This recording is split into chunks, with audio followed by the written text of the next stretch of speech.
If you own a business, one of the worst mistakes you can ever make is to be close-minded. Let me explain what I mean. In 1879, doctors had a problem. So many patients were dying from infections after surgery. In those days, doctors didn't know much about germs and things like that. So one doctor put together some chemical and started using it to clean his operating room. It worked like magic. All of a sudden, patients stopped dying from infections after surgery. So naturally, he did what any smart person would do.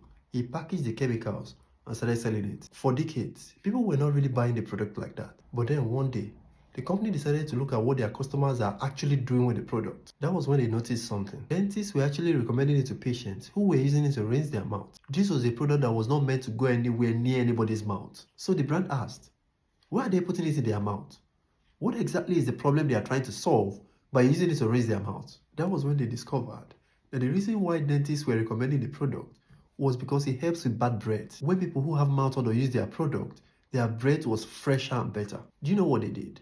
They didn't just add mouthwash to the label, they repackaged the product and launched one of the biggest marketing campaigns ever. And that was how they went from making $115,000 a year to making $8 million in 7 years. The product I'm talking about is Listerine. When customers are using your product for something you didn't intend it for, one question you must ask is why? Because they may be actually pointing you to the most lucrative use of your product that you're not even aware of. Let me give you another example. Goya Foods has been around since 1936. They have this coconut milk that they sell as cooking ingredients, and people loved it. That thing makes food taste heavenly. But then, at a point, Goya started noticing a pattern. Caribbeans and African Americans were buying the coconut milk and the coconut oil, and they were putting them in their hair.